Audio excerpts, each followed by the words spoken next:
이 이야기는 제 형과 형수님에 관한 이야기입니다. 지금은 30 중반을 살짝 넘은 젊은 나이에 벌써 300억대 무자지만 예전엔 정말 한심한 청년 백수에다가 형수님은 술집 아가씨 출신인 두 분의 이야기입니다. 제 형은 어릴 적부터 머리가 비상해서 주위 사람들의 기대를 혼자 독차지하며 자랐습니다. 지금 생각하니 그게 형한테는 큰 부담이 되었을지도 모른다는 생각도 드네요. 늘 1등만 하던 형이 고등학교에 들어가면서부터 공부에 흥미를 잃기 시작하더니 끝내는 지방에 별로 유명하지도 않은 대학에 들어가더군요. 군대도 다녀오고 졸업까지 했는데 취직도 못하더니 자기 방에서 종일 인터넷만 하더군요. 게임을 하는 것도 아니고 그냥 종일 각종 포털 사이트를 넘나들며 인터넷만 하더군요. 수잘머리 없는 인터넷 뉴스부터 각종 정보 검색으로 종일 시간을 때우고 말이죠. 저러고 말겠지, 곧 취직하겠지 하면서 기다려주곤 했지만 몇 년째 그러고 있으니까 가족들은 답답했죠. 사람도 안 만나고 햇볕도 안 보고 외출도 하지 않고 방에 틀어박혀서 몇 년째 그러고만 있으니 정신병인가 싶기도 했죠. 그런 사람이 한두 번 외출하기 시작하더니 회사에 다닌다고 하더군요. 큰 회사는 아니고 직원도 몇 명 안 되는 아주 작은 회사라고 했습니다. 월급도 정말 터무니없이 적게 받고 제 형을 묘사하자면 아주 순진하고 선량합니다. 그런데 숫기가 별로 없는 성격이었습니다. 언제나 허허웃고 마냥 사람 좋아 보이는 이런 형이라서 연애를 못하더라고요. 직원이 몇 명 안 되니 사내 연애도 불가능하고 그렇다고 동호회를 다니며 연애를 해보려고 시도하는 성격도 아닌 것 같고 보다 못해서 제 후배 중에서 예쁘고 똑똑하고 모든 면에서 괜찮은 애들을 몇 명 소개시켜줬습니다. 그런데 애들이 하나같이 하는 말이 사람은 좋은데 재미가 없다고, 남자로서의 성적 매력이 없다고, 그냥 삼촌 같다고 이렇게 애프터를 거절하더라고요. 하긴 옷도 세련되게 못 입고 농담도 잘하지 못하고 차도 없는 사람은 그 친구들이 좋아할 리가 없겠죠. 그런 형이 언젠가부터 연애를 한다고 하더라고요. 그런가 보다 하고 말았는데 반년, 아니 8개월쯤 되었나? 결혼하겠다면서 여자분을 하나 데리고 왔는데 와 이건 뭐 숙맥 같은 형하고는 어울리지도 않을 정도의 미인을 데려왔더라고요. 키도 170이 넘어 보이고 날씬한 데다가 얼굴도 얼마나 예쁜지 제가 지금껏 봐왔던 미인 중에서 5손가락 안내 꼽을 정도로 상당한 미인이었습니다. 아무튼 어찌어찌해서 결혼하고 작은 전세방을 구해서 나가더군요. 지금부터는 형이 주말에 우리를 형 자택으로 불러서 해준 이야기입니다. 형 집에 도착해서 간단한 요리와 맥주를 마시면서 고백할 게 있다면서 말하기 시작했습니다. 형이 회사에 다닐 때 형이 아이디어를 냈던 프로젝트가 하나 끝났다고 전부 여자 데리고 노는 방 있는 술집에 갔는데 그런 데를 처음 가보는 형한테 가장 잘 노는 여자분을 붙여주더래요. 그런데 형은 그게 너무 부담스럽답니다. 자기가 너무 놀 줄을 몰라서 피해를 줄까봐 놀고 나서 이 차를 또 다른 술집으로 옮겼는데 거기선 아예 형한테 가장 예쁘고 차분한 아가씨를 붙여주고 그냥 구석에서 얘기나 하라고 했다네요. 둘이서 구석에서 어색하게 앉아있다가 맥주 서로 따라주며 홀짝거리면서 얘기를 주고받았는데 형은 그 아가씨가 참 마음에 들더래요. 그렇겠죠. 연애가 처음인 형이니까 다른 직원들은 각각 파트너를 데리고 호텔로 갔고 형은 그냥 조금 벌었으면 좋겠다고 하면서 아가씨와 길을 걸으면서 이런저런 얘기를 나눴답니다. 좋아하는 노래, 영화 같은 얘기부터 별의별 얘기를 다 나눴더군요. 정말 오랜 친구 같은 느낌이 들더라고요. 지루한지 모르고 얘기 나누며 그렇게 걷다가 호텔로 갔대요. 사장이 준 호텔비로 방을 하나 얻고 아가씨를 객실 안까지 같이 가지고 그냥 나왔다고 하네요. 매일 원치도 않는 술 마시고 사랑하지도 않는 낯선 남자와 밤을 지내야 하는 게 얼마나 힘들까 하는 생각이 들어서 그날만큼은 남자한테 시달리지 않고 푹 쉬도록 혼자 방에서 숙면을 취하라고 말해주고 나왔다고 하더라고요. 근데 형이 부탁이 하나 있는데 이렇게 재미있게 대화를 나눠본 게 처음이라고 친구하면 정말 기쁠 것 같다고 해서 전화번호를 얻었답니다. 그렇게 문자도 주고받고 가끔 전화도 하면서 친구가 되었다고 하더군요. 또 그렇게 친구에서 연인으로 형수님 말씀으로 매일매일 그런 일상의 몸과 마음이 너무 힘들었는데 형 같은 친구는 다른 세계에 사는 친구를 하나 얻은 듯한 느낌이었고 지친 일상을 잊게 해주는 휴식 같은 사람이었다고 하더군요. 그렇게 가까워지면서 연인으로까지 발전했는데 형이 결혼하자고 할 줄은 사실 기대하지도 않았다고 합니다. 그런 일 하는 걸 알면서도 결혼하자고 하는 사람은 없으니까요. 그런데 형과 많은 얘기를 나누면 꼭 그런 일을 하기 전 아직 때묻지 않은 꼬마였을 때의 형수님으로 돌아간 것 같은 느낌도 받고 항상 술 시중 들어야 하고 남자들 추태 부리는 걸 받아줘야 하다가 형을 만나면 정상적인 생활을 하는 평범한 여자로 존중받는 기분이 너무 좋아서 형처럼 착한 남자라면 넉넉하지 않아도 사랑받으며 살 수 있지 않을까 하는 기대는 종종 하게 되더라고요. 그렇게 서로 마음을 확인하고 결혼하기로 약속을 했고 형수님은 다행히 빚이 없어서 큰 탈 없이 업소일을 그만둘 수 있었다고 합니다. 결혼 후에 형이 회사를 관두고 음식 파는 가게를 시작하고 싶다고 해서 부모님께 2억을 빌려서 가게를 냈고 예상 밖으로 돈이 더 들어서 형수님이 예전에 일하면서 모아둔 돈 1억 4천만 원까지 보태서 시작을 했는데 3개월 정도까지 안 되다가 점점 단골이 늘고 해서 소문이 나면서 북적이기 시작했다고 합니다. 한번 불붙으니까 걷잡을 수 없이 장사가 잘 되었다고 하더군요. 돈 버는 재미에 힘든 줄 모르고 일을 했다고 합니다. 그러다가 창의력이 뛰어난 형이 남녀노소 좋아하는 신메뉴도 개발하고 마케팅도 하다 보니까 동업하자는 사람들도 찾아오고 분점을 내달라는 사람들도 찾아오더래요.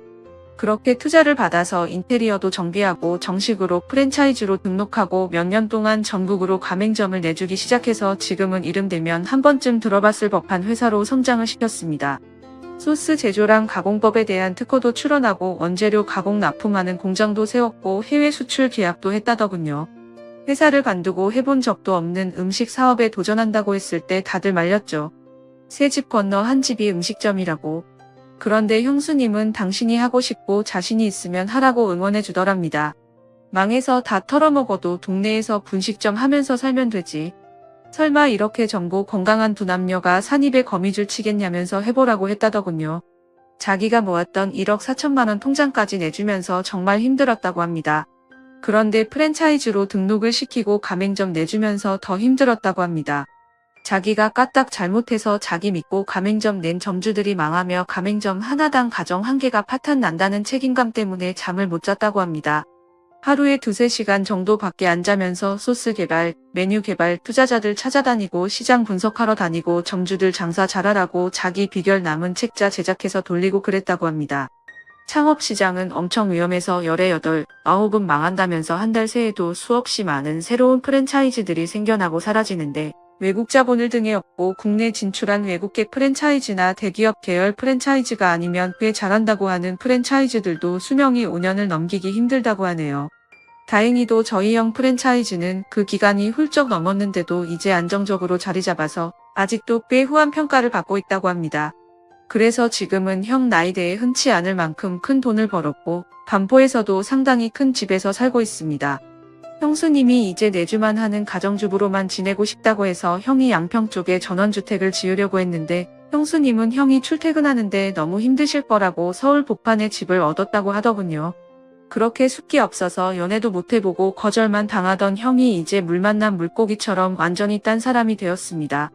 자신감과 의욕도 넘쳐 보이고 완전히 노련한 사업가처럼 보입니다. 비싼 맞춤 슈트를 입고 기사까지 있는 차를 타고 다니니까 제 형이지만 참 다른 사람처럼 느껴지더군요. 이래서 사람 팔자 알 수 없다고 하나 봅니다. 엉뚱하고 세상 물정 모르는 샌딩 같지만 워낙 기발한 사람이어서 언제가 되었든 늦게라도 성공은 할 것 같다고 마음 한구석에 믿음 같은 건 있었지만 이렇게 근사하게 되리라고는 예상을 넘어서서 신기하더군요. 형은 하루하루가 돈이랍니다. 하루하루 들어오는 돈도 돈이지만 하루에 하는 결정 하나로 큰 이익을 벌어들일 수도 있고 다른 아이템을 찾으러 다니고 사람들 만나러 다니는 게 전부 돈을 보장해주는 일들이라서 너무 시간이 부족하다고 합니다. 그래서 집에 늦게 들어가고 주중에 형수님과 시간을 보내주지 못해서 늘 미안해서 수시로 형수님한테 전화를 걸어서 사랑한다고 말해준다고 합니다. 그리고 주말 주일은 정말 중요한 일이 있지 않은 이상 오직 형수님과 아기만을 위해서 시간을 보낸다고 하더군요. 주말 주일은 형이 청소하고 설거지하고 요리까지 해서 먹인다고 합니다. 주중 동안 그렇게 일하고 주말까지 그러면 힘들지 않냐고 하니까 자기는 사랑하는 아내랑 아이를 위해서 음식하고 설거지하면서 쉬게 해줄 수 있다는 게 너무 행복하다고 합니다.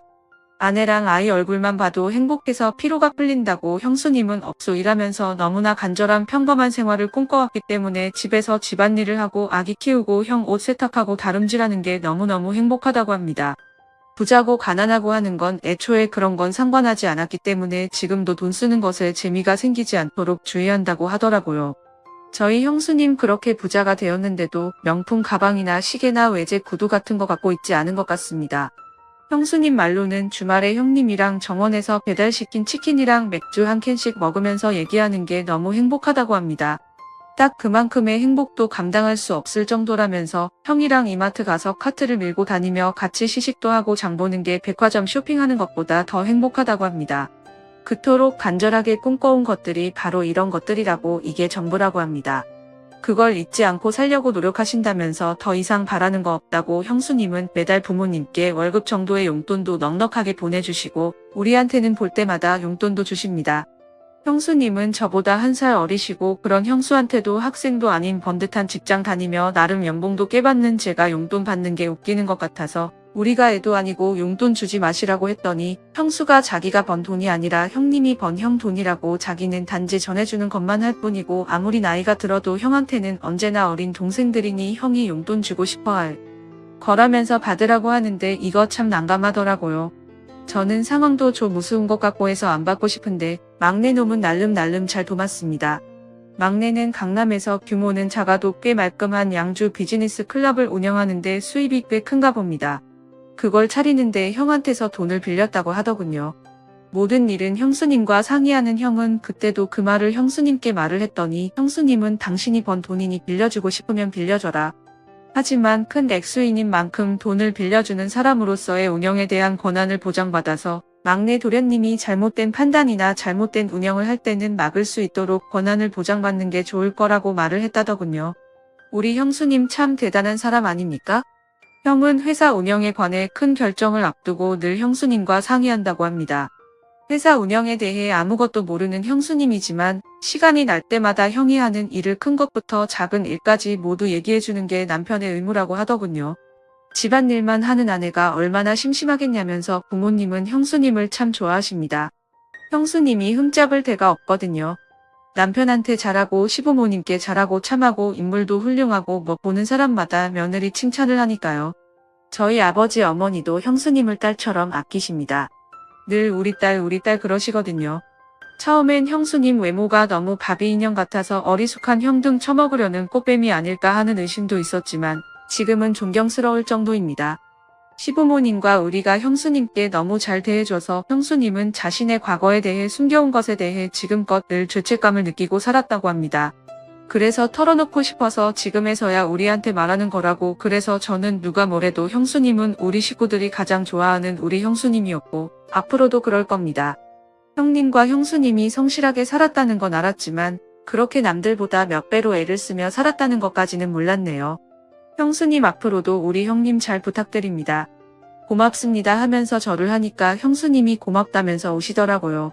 저까지 마음이 아프더라고요. 얼마나 마음을 고생하셨으면 인간적으로 존경스럽더라고요. 잠도 못 자고 남들보다 더 애쓰며 살았고 그 정도의 큰 규모의 사업체를 잘 이끌어가고 있고 부자임에도 사치하지 않고 참 건전하고 예쁘게 사는 걸 보니 내 형님 내 형수님이지만 인간적으로 너무 보기 좋습니다. 아버지 어머니께는 아직 말씀은 드리지 않는 게 좋겠다고 했습니다. 저희야 젊으니까 이해할 수 있지만 어른들은 그렇지 않을 수가 있거든요. 죄책감을 덜기 위해서 말씀드렸다가 혹시나 더 큰 걸 감당하셔야 할까봐 서로 상처가 될 수 있는 사항이잖아요. 막내 이놈은 그 자리에서는 형들 의견이 그렇다면 자기도 따르겠다고 해놓고서는 나중에 우리끼리 나가서 한잔할 때는 이런 말을 하더라고요. 난 큰형처럼 절대 못해. 내 여자 과거가 그런 걸 모르면 또 몰라도 알면서 어떻게 결혼을 해.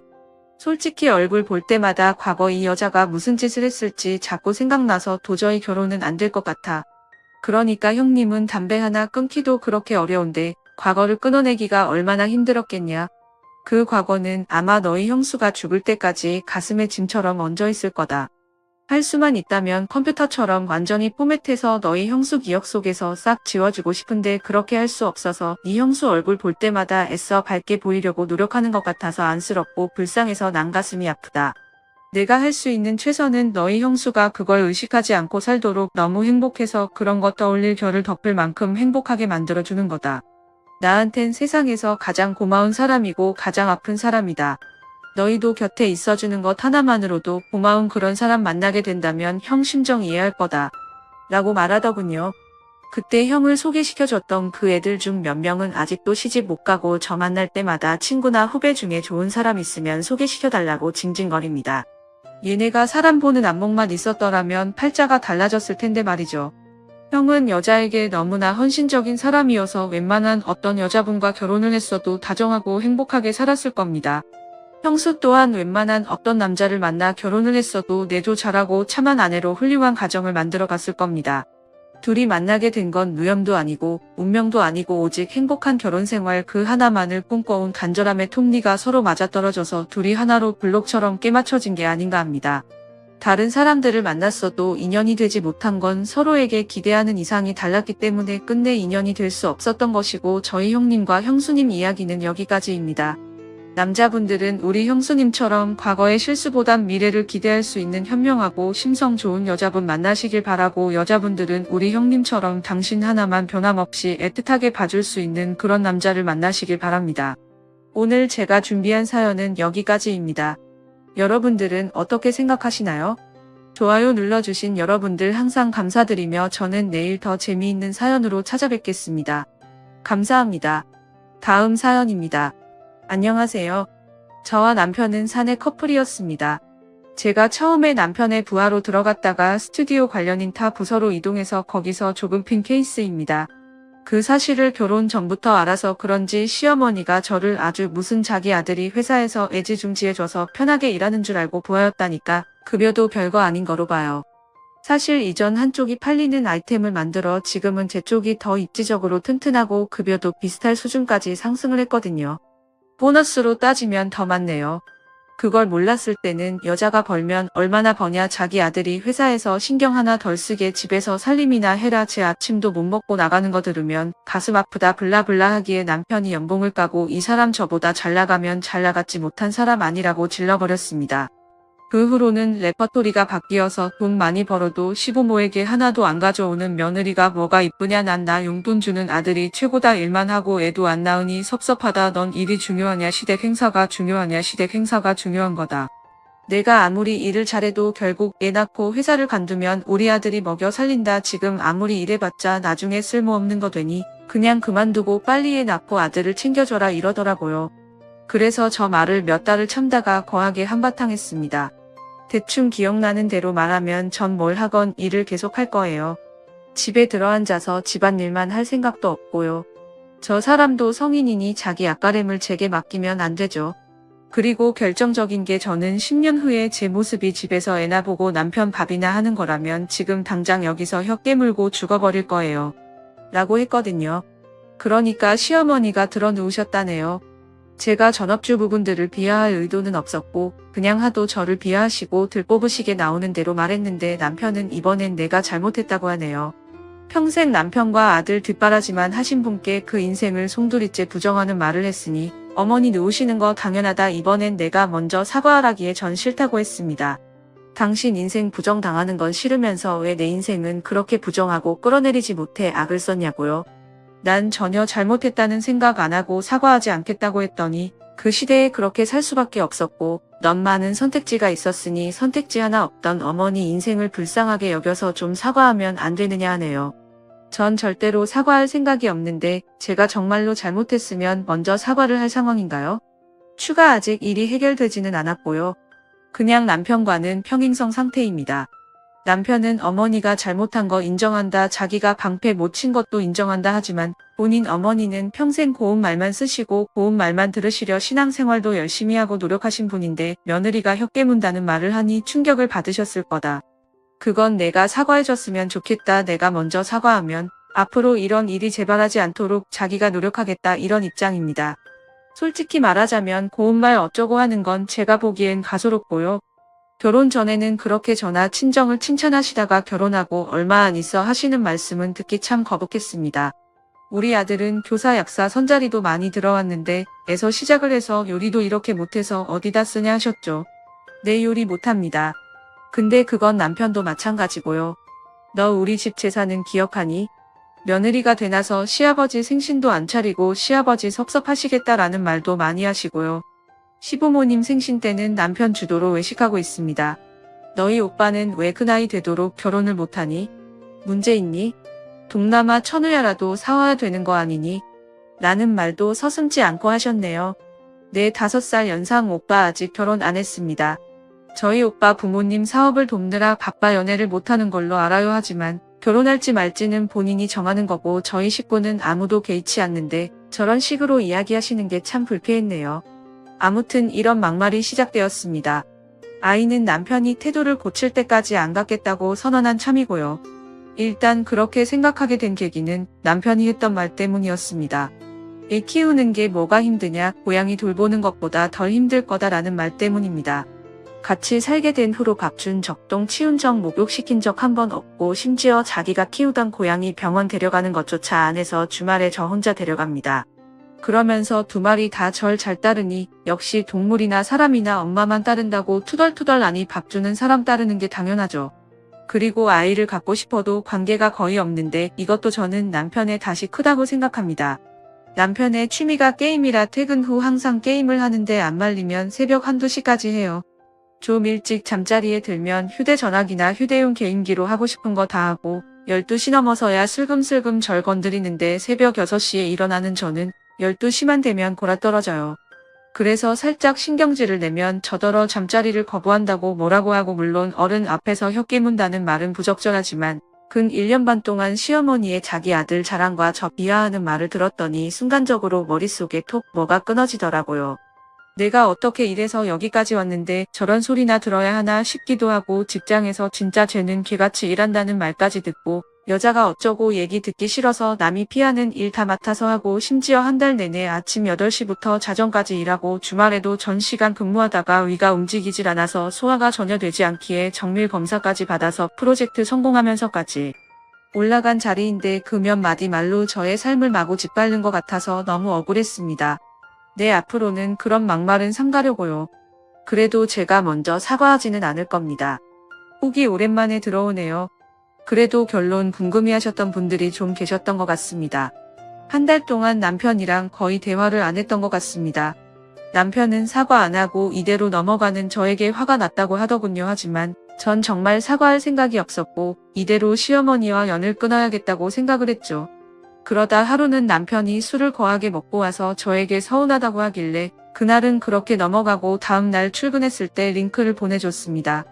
제가 시어머니와의 일화를 다 말하지 못한 것도 있고 좀 더 객관화된 글을 보고 나니 저에게 그제서야 미안한 마음이 들었나 보더라고요. 그날 저녁에 와서는 너무 미안하다며 이야기를 하는데 진심이 좀 묻어나 보이더라고요.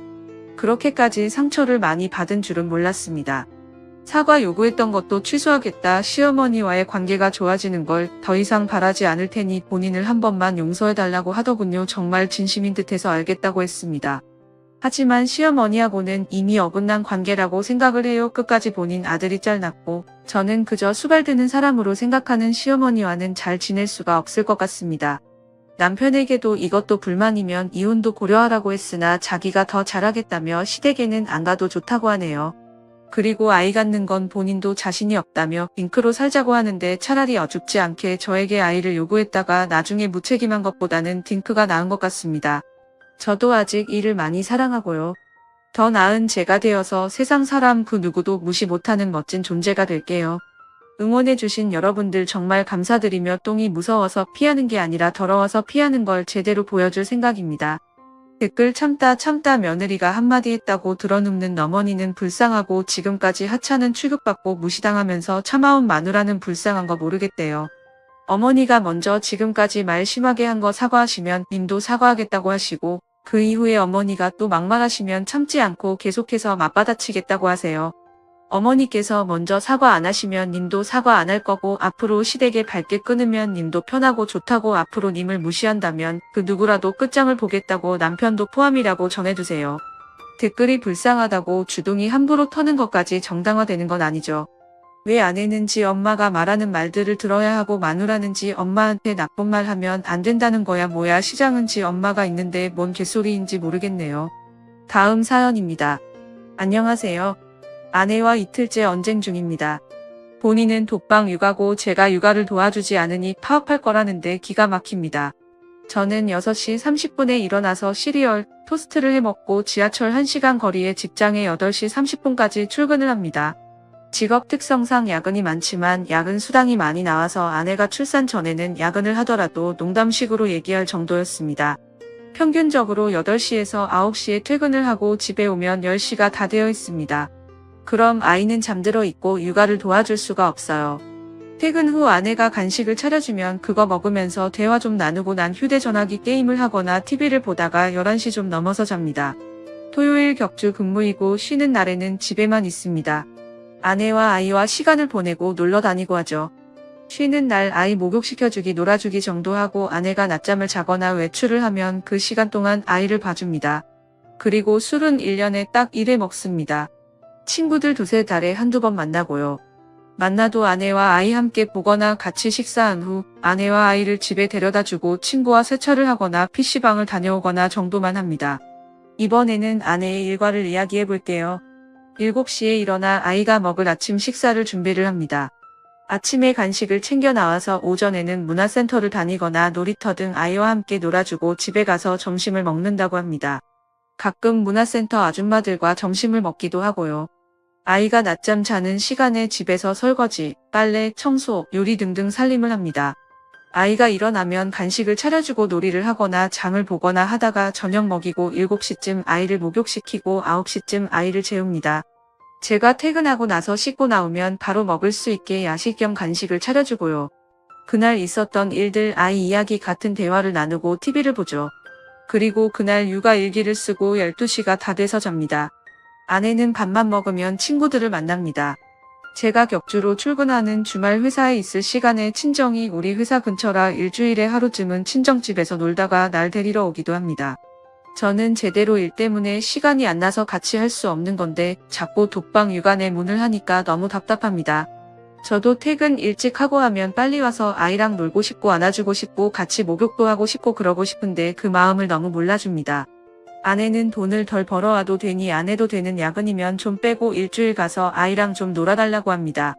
야근을 뺄 순 있는데 한 달에 야근 20번 한다고 치면 10번만 빼도 돈 100 가까이 급여가 차이가 나니 저도 안 할 수가 없는 노릇이고 1월에 둘째 임신 소식까지 듣고 나니 돈을 더 많이 벌어야 할 것 같아서 저도 저 나름대로 힘들게 살게 하지 않으려고 아내 고생을 덜 시키려고 하는 건데 왜 몰라줄까요?